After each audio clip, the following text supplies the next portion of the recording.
Yuhu, berjumpa lagi bersama Mimin di channel alur cerita film Layan Abayat. Pada video kali ini, Mimin akan menceritakan alur cerita dari film yang berjudul Fast and Furious yang kedua. Film ini berjudul Too Fast Too Furious yang rilis pada tahun 2003 yang lalu dan memiliki skor 6,7 dari 10 poin menurut situs IMDb. Film hasil karya sutradara John Singleton ini menceritakan tentang seorang mantan polisi bersama teman masa kecilnya yang ditugaskan untuk menangkap penjahat berbahaya agar bisa menebus dan menghapus semua jejak kejahatan yang pernah mereka lakukan. Film keren ini dibintangi oleh Paul Walker, Tyrese Gibson, Cole Hauser, dan kawan-kawan. Tanpa berlama-lama lagi, mari kita saksikan alur cerita film Too Fast Too Furious.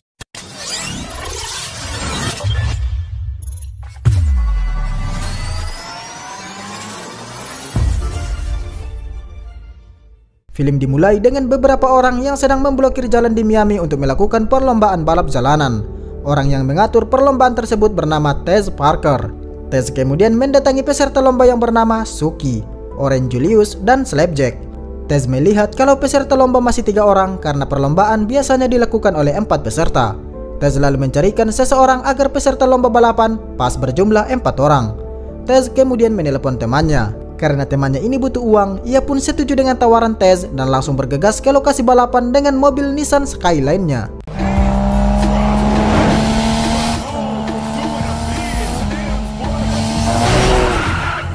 Ternyata temannya Tez ini adalah Brian O'Connor.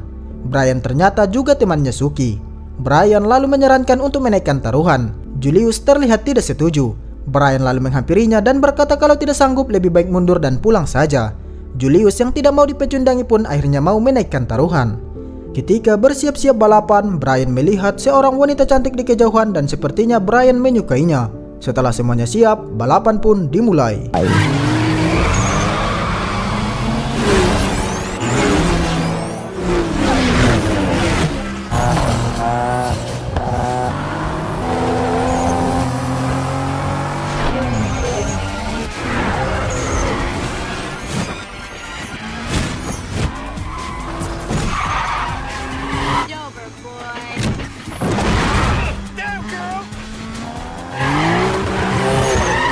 Di detik-detik terakhir balapan, Tez memberikan kejutan kepada semuanya.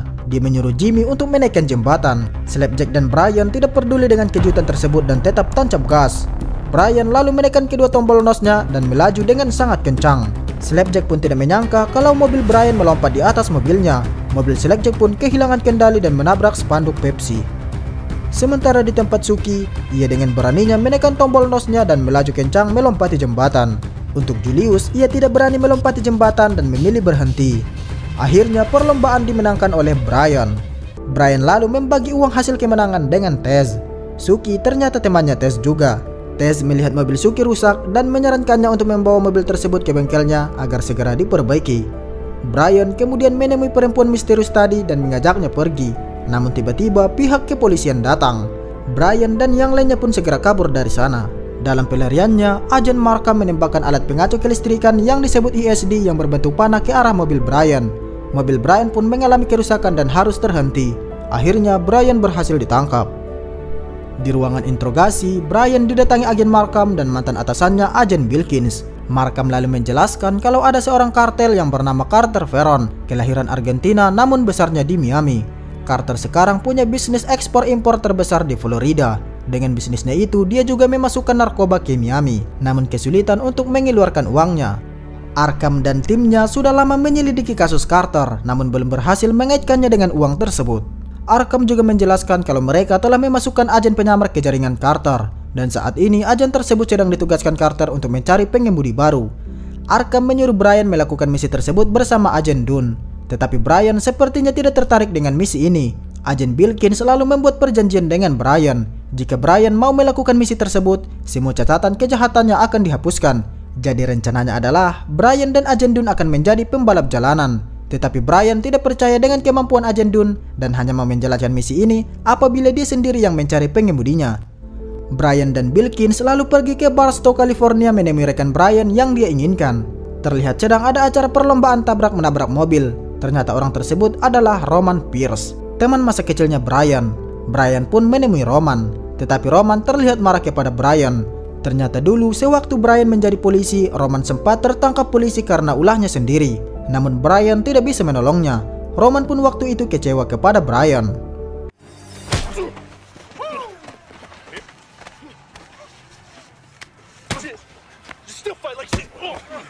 Setelah situasi mulai membaik, Brian lalu menjelaskan tujuannya ke sana.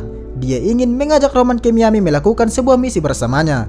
Dan jika Roman mau, semua kejahatannya akan dihapuskan. Karena kesepakatan tersebut ternyata sungguhan, Roman pun akhirnya mau menerima misi ini. Bilkin selalu membawa Brian dan Roman ke markasnya. Lalu dari dalam truk muncul seorang wanita misterius yang disukai Brian di perlombaan balap seperti di awal film. Wanita itu bernama Monica Fuentes. Ternyata dia adalah agen yang menyamar seperti yang dijelaskan agen Markham sebelumnya.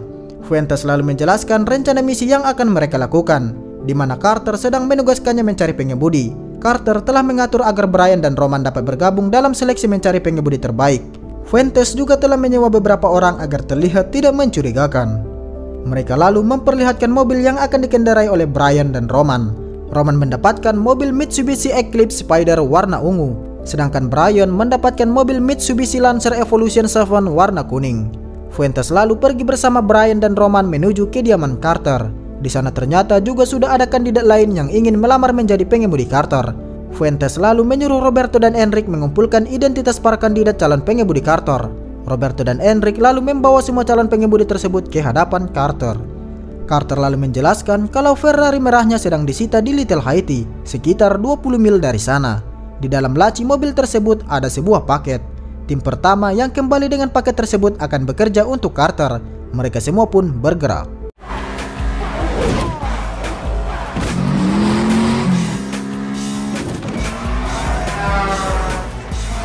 Lewat GPS yang mereka pasang di mobil Brian, Markham menyangka Brian dan Roman pergi melarikan diri dan akan segera pergi mengejarnya.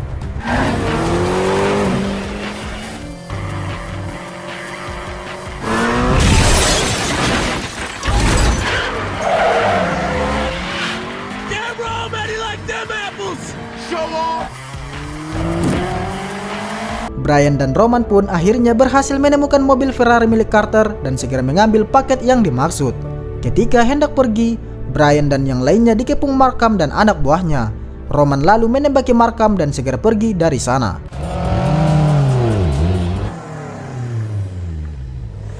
Brian dan Roman pun berhasil membawa paket yang diinginkan Carter ke hadapannya. Dan akhirnya mereka lah yang terpilih bekerja untuk Carter. Carter lalu menemui Brian dan yang lainnya di meja makan. Ternyata paket yang mereka ambil hanyalah sebuah cerutu. Dan tempat mobil Ferrari Carter ditahan ternyata adalah miliknya. Itu semua hanyalah untuk menguji para pengemudi yang akan bekerja untuknya. Carter lalu menjelaskan tugas Brian dan Roman, yaitu membawa sesuatu dari pantai utara menuju Case. Jika mereka berhasil, Carter akan memberikan Brian dan Roman masing-masing $100.000. Carter lalu menyuruh Brian dan Roman malam ini ke klub untuk lebih saling mengenal. Ketika hendak pergi, Carter memanggil Roman. Ternyata Roman mengambil pemotong cerutu Carter. Roman yang begituan saja masih diembat juga. Brian lalu pergi ke tempat Tess. Di sana Brian menyuruh Jimmy, anak buahnya Tess, untuk memeriksa mobilnya dan mobil Roman. Brian lalu mengajak Roman menemui Tess yang sedang memandu perlombaan speedboat. Mereka membutuhkan bantuan Tess karena Tess ini tahu seluk-beluk Miami. Brian lalu meminjam kapal Tess untuk sementara waktu. Brian dan Roman kembali ke tempat Jimmy. Mereka menemukan kalau mobil yang mereka pakai ternyata dipasangi GPS. Itulah yang menyebabkan Markham mengetahui lokasi mereka sewaktu mengambil paket Carter. Brian lalu menyuruh Jimmy mengeluarkan GPS tersebut. Beberapa saat kemudian, Brian mengetahui kalau Roberto dan Enric ternyata mengikuti mereka dari tadi. Roman lalu datang menghampiri keduanya dan menyemprot jendela kaca depan mobil yang mereka kendarai, lalu menyulut api ke mobil tersebut. Roman dan Brian pun pergi tanpa dibuntuti oleh anak buah Carter lagi. Brian dan Roman lalu datang ke markas polisi. Markham terlihat sangat marah dengan Roman karena hampir menembaknya sewaktu mengambil paket Carter. Brian lalu menjelaskan kalau mereka waktu itu sedang diuji oleh Carter. Brian kemudian mengatakan tugas yang diberikan Carter kepada mereka yaitu mengantar sesuatu, tetapi Brian belum mengetahui kapan waktunya. Brian juga menjelaskan nantinya Carter sendiri nantinya yang akan menunggu di tempat pengantaran. Bilkin sangat senang dengan info yang diberikan Brian, karena jika barang yang diantar Brian dan Roman adalah uang hasil narkoba, maka dengan itu dia bisa menangkap Carter atas pencucian uang.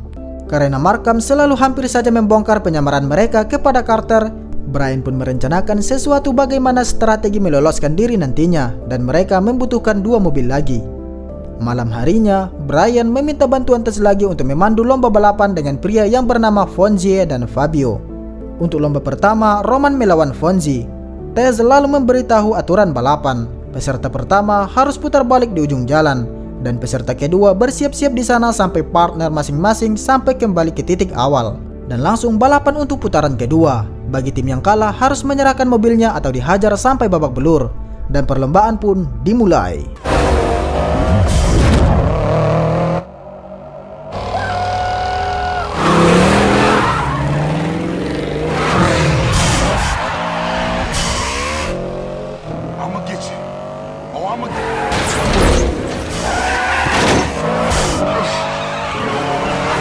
Untuk putaran pertama dimenangkan oleh tim Fonzie.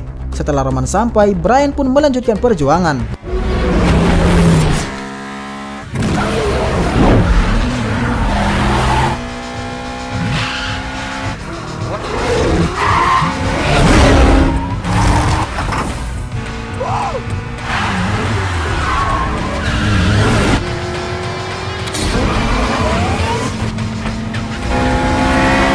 Dan pertandingan pun dimenangkan oleh tim Brian. Fonzie dan Fabio pun harus merelakan mobil kesayangannya.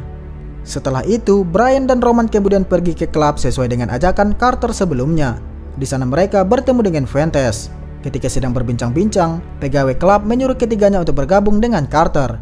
Baru saja mengobrol sebentar, Carter langsung mengajak Brian dan yang lainnya ke ruangan di sebelahnya.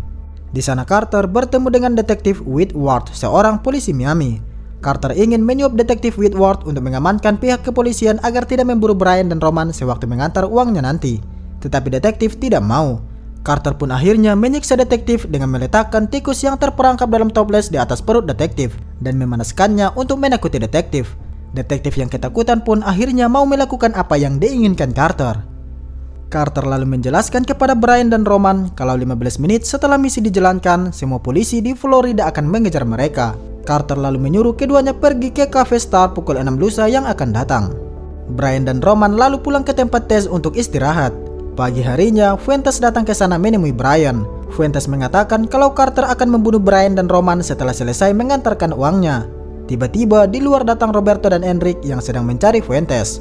Roberto lalu menggeledah kapal Brian, tetapi tidak menemukan Fuentes di sana. Ketika Roberto dan Enric hendak pergi, terjadi perkelahian di antara mereka berempat. Tiba-tiba Carter datang melerai keempatnya. Carter lalu menyatakan kalau anak buahnya Roberto dan Enric akan ikut bersama Brian dan Roman mengantarkan uangnya. Setibanya di kediamannya, Carter menanyai Fuentes kemana ia pergi tadi pagi. Fuentes menjawab kalau ia pergi sarapan dengan temannya. Sementara di tempat lain, Brian dan Roman pergi menemui agen Bilkins, Markham, dan agen Dunn. Brian lalu menjelaskan kalau semalam Carter mengancam seorang polisi agar memberikan mereka kesempatan mengantar uangnya. Mereka akan membawa uang tersebut ke landasan udara di Case, lepas Northwood Avenue. Pesawat Carter sudah menunggu di sana. Roman mengatakan kalau mereka akan dibunuh setelah mengantar uangnya. Bilkins yang mendengarnya pun berencana akan membatalkan misi karena tidak ingin Brian dan Roman terbunuh. Tetapi Markham tidak setuju. Dia lalu menjelaskan secara sederhana, Brian dan Roman tinggal mengantar uangnya ke Carter agar dia bisa menyergapnya. Kalau mereka berdua tidak mau, Markham akan memenjarakan keduanya. Brian lalu menghubungi Tess dan terlihat seperti merencanakan sesuatu. Esok harinya, Carter dan Fuentes pergi menuju landasan. Tim kepolisian yang dipimpin oleh Markham pun bersiap-siap untuk menyergapnya. Tim anak buah detektif Whitworth pun semuanya sudah bersiap-siap. Brian, Roman, Roberto, dan Enric pun pergi mengambil uang yang mau mereka antar. Brian dan Roman tidak menyangka Carter menyimpan uangnya di dinding di dalam sebuah trailer. Ketika sedang mengambil uangnya, Whitworth menyuruh anak buahnya menyergap Brian dan yang lainnya. Merasa polisi setempat mulai berdatangan ke sana, mereka berempat pun segera pergi dari sana.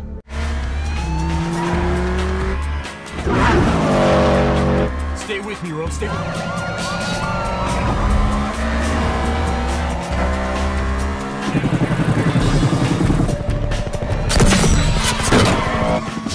Ketika mobil Brian terkena tembakan ISD, dia menyuruh Roberto mengendalikan mobil dan dia akan berusaha membuang ISD yang menempel di mobilnya.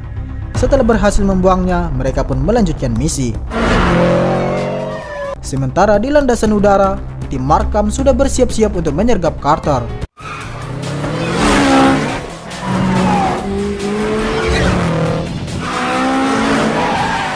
Brian dan Roman lalu masuk ke dalam bengkel Tess. Pihak kepolisian pun merasa kalau Brian dan yang lainnya telah terkepung di dalam. Tapi ini merupakan awal pesta yang direncanakan Brian dan Tess sebelumnya. 5 buah mobil Dodge Ram lalu keluar duluan untuk menggilas mobil-mobil polisi yang berada di luar. Lalu lusinan mobil balap keluar dari dalam bengkel tersebut. Pihak kepolisian pun kebingungan mencari yang mana Brian, Roman, Roberto, dan Enrique.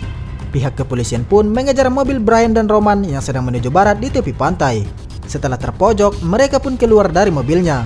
Tetapi yang keluar adalah Suki dan Tess. Ternyata Brian dan Roman telah bertukar mobil dengan Suki dan Tess. Brian sekarang mengendarai mobil Camaronya, sedangkan Tess mengendarai mobil Challenger-nya yang mereka menangkan dari Fonzie dan Fabio sebelumnya. Saat mereka mendekati lokasi tujuan, Roman menekan tombol pelontar kursi sehingga Enrique terpelontar keluar dari dalam mobil. Sementara di tempat Markham, mereka akan menyergap Carter. Tetapi mobil yang diduga dinaiki Carter berisi orang lain. Markham pun kebingungan. Ketika Brian hendak menekan tombol pelontar kursi, Roberto mengatakan ada perubahan tujuan. Brian pun tidak sengaja mengatakan masalah landasan tersebut. Roberto kemudian menyuruh Brian untuk pergi menuju Tarpon Point. Brian lalu menghubungi Roman kalau lokasi yang dituju sebenarnya di Tarpon Point. Ketika sampai di Tarpon Point, Brian menyerahkan uangnya kepada Carter dan berkata sisanya masih di mobil Roman. Carter lalu berkata kalau dia hanya memberitahu satu orang tentang kepergiannya menggunakan landasan tersebut. Tetapi pihak kepolisian bisa mengetahui tentang landasan itu. Carter akhirnya tahu kalau Fuentes adalah agen bea cukai yang sedang menyamar. Carter lalu menyuruh Roberto untuk mengeksekusi Brian. Di detik-detik terakhir, Roman datang menabrak mobil Brian. Roman pun membantu Brian menghajar para anak buah Carter. Melihat Carter yang pergi kabur dengan kapal pesiarnya, Brian pergi mengejarnya dengan mobil Camaronya. Sementara di tempat Carter, dia memojokkan Fuentes soal kesalahannya menginformasikan bea cukai Amerika Serikat bahwa Carter akan kabur lewat landasan udara yang ditinggalkannya. Kembali ke tempat Brian, dia memacu mobil Camaronya dan melompati gundukan di dekatnya dan berhasil mendarat di kapal pesiar Carter. Ketika Carter ingin menembak Brian dan Roman, Brian lebih dulu menembak Carter. Fuentes lalu mengambil senjata Carter dan menodongkannya ke arah Carter. Akhirnya Carter berhasil ditangkap. Pihak kepolisian pun menyita semua uang yang diantar oleh Brian dan Roman. Kini jejak kejahatan yang dilakukan Brian dan Roman telah resmi dihapuskan. Roman kemudian memutuskan untuk tinggal di Miami bersama Brian. Brian pun menyarankan Roman untuk membuka bengkel bersama karena Brian telah mencuri sebagian uang Carter. Begitu juga dengan Roman. Bukan Roman namanya kalau tidak mencuri secara diam-diam. Dan akhirnya kita telah selesai menyaksikan alur cerita film Too Fast Too Furious ini guys. Semoga kalian terhibur. Jika suka dengan video ini, silahkan tekan tombol subscribe dan share-nya. Saya pamit undur diri, sampai jumpa di video saya selanjutnya. Bye-bye!